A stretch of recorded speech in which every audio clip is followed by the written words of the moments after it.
സഹോദരിയെ പീഡിപ്പിച്ച സഹോദരനെതിരെ POCSO case. Kozhikode Pookkattiri സ്വദേശിയായ പെൺകുട്ടിയാണ് സഹോദരൻ പീഡിപ്പിച്ചത്. 2020 കേസിന് ആസ്പദമായ സംഭവം ഉണ്ടായത്. അന്ന് പെൺകുട്ടി 5ാം ക്ലാസ്സിലും സഹോദരൻ 8ാം ക്ലാസ്സിലും പഠിക്കുകയായിരുന്നു. പെൺകുട്ടി കൗൺസിലറോട് കാര്യങ്ങൾ പറഞ്ഞതിനെ തുടർന്ന് വിവരം പോലീസിന് കൈമാറുകയായിരുന്നു.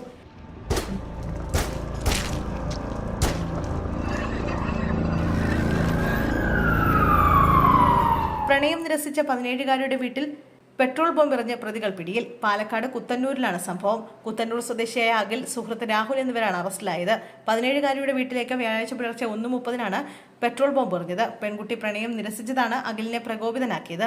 യൂട്യൂബ് നോക്കിയാണ് പെട്രോൾ ബോംബ് ഉണ്ടാക്കാൻ പ്രതികൾ പഠിച്ചത്. പെട്രോൾ ബോംബ് കത്താത്തതിനാൽ വലിയ അപകടം ഒഴിവായി. പ്രതികൾ സംഭവ സമയത്ത് ലഹരി ഉപയോഗിച്ചിരുന്നതായി കുഴൽമന്ദ പോലീസ് വ്യക്തമാക്കി.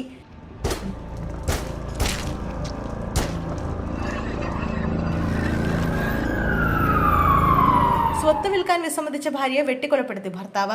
കടം വീട്ടാൻ ഭാര്യയുടെ പേരിലുള്ള സ്വത്ത് വിൽക്കണമെന്ന് ഭർത്താവ് ആവശ്യപ്പെട്ടെങ്കിലും ഒപ്പിട്ട് നൽകാത്തതിനെ തുടർന്ന് വയോധികനായ ഭർത്താവ് ഭാര്യയെ കൊലപ്പെടുത്തി. വിജയനഗർ പോലീസ് സ്റ്റേഷൻ പരിധിയിലാണ് സംഭവം. മഹദേശ്വര നഗറിലെ 64-കാരനായ പാപ്പണ്ണയാണ് 54-കാരിയായ ഭാര്യ ഗായത്രിയെ കൊലപ്പെടുത്തിയത്. ഇതിനുശേഷം ഇയാൾ പോലീസ് സ്റ്റേഷനിൽ കീഴടങ്ങി. സ്ഥലങ്ങൾ വാങ്ങി വീടുകൾ നിർമ്മിച്ച് വിൽപ്പന നടത്തുന്ന റിയൽ എസ്റ്റേറ്റ് ബിസിനസ്സുകാരനായ പാപ്പണ്ണയ്ക്ക് ഇടപാടുകളിൽ കനത്ത നഷ്ടം നേരിട്ടിരുന്നു. വൻതോതിലുള്ള വായ്പകൾ തിരിച്ചടയ്ക്കാനാവാതെ കുടുങ്ങിയാൽ ഗായത്രിയുടെ പേരിലുള്ള സ്വത്ത് വിൽപ്പന നടത്താൻ രേഖകളിൽ ഒപ്പിട്ട് നൽകണമെന്ന് ആവശ്യപ്പെട്ടു. എന്നാൽ മക്കളും ഗായത്രിയും വിസമ്മതിച്ചു.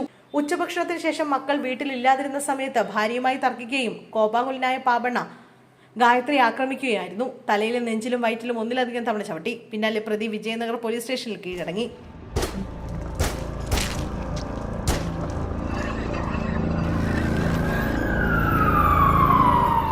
പ്രായപൂർത്തിയാകാത്ത പെൺകുട്ടിയോട് ബസ്സിൽ വെച്ച് മോശമായി പെരുമാറിയ ഓട്ടോ ഡ്രൈവർ അറസ്റ്റിൽ.